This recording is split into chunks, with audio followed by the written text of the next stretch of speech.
भगवान गौतम बुद्ध यांची 2570वी जयंती शुक्रवारी विविध उपक्रमांनी साजरी झाली। यानिमित्त पंचशील ध्वजारोहण, गौतम बुद्ध यांच्या प्रतिमेचं पूजन, सामुदायिक बुद्ध वंदना आणि त्रिशरण पंचशील ग्रहण असे कार्यक्रम पार पडले। तर पन्हाळा तालुक्यातील बौद्ध लेणी, मसाई पठार, पांडवदरा आणि पोहाळे इथं बौद्ध अवशेष आणि विचार संवर्धन समितीच्या वतीनं विशेष कार्यक्रम झाला।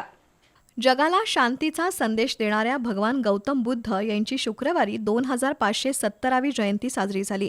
या निमित्तानं पन्हाळा तालुक्यातील बौद्ध लेणी, मसाई पठार, पांडवदरा आणि पोहाळे इथं बौद्ध लेणी आणि गौतम बुद्ध प्रतिमा पूजनाचा कार्यक्रम बौद्ध अवशेष आणि विचार संवर्धन समितीच्या वतीनं पार पडला। समितीचे अध्यक्ष TS कांबळे आणि त्यांचे सहकारी गेली 33 वर्ष हा उपक्रम राबवत आहेत। राज्यातील सर्व प्राचीन बौद्ध लेण्यांचं संवर्धन आणि संरक्षण करून त्याचं पर्यटन स्थळात रूपांतर करावं, यासाठी राज्य शासनानं भरीव निधीची तरतूद करावी, पर्यटकांना चांगल्या सुविधा पुरवाव्यात, सर्व लेण्यांची माहिती पुस्तिका प्रकाशित करावी, भगवान गौतम बुद्ध, सम्राट अशोक यांच्यासह अन्य सर्व महामानवांची जयंती शासनानं साजरी करावी अशा मागण्या TS कांबळे यांनी केल्या। यावेळी सर्जेराव थोरात यांच्यासह अन्य मान्यवरांना लेणी संवर्धन पुरस्कार देऊन सन्मानित करण्यात आलं। कार्यक्रमाला बाबासाहेब कांबळे, आनंद राजहंस, रवींद्र हलसवडेकर, सोमनाथ घोडेराव, संपत घोलप, विपुल वाडेकर, अविनाश माने यांच्यासह मान्यवर उपस्थित होते। बौद्ध धर्माचे संस्थापक आणि शांतता, अहिंसा आणि करुणेचे प्रतीक असणाऱ्या तथागत गौतम बुद्ध यांच्या जयंतीनिमित्त कोल्हापुरातील बौद्ध गार्डन संवर्धन विकास संघाच्या वतीनं पंचशील ध्वजारोहण झालं।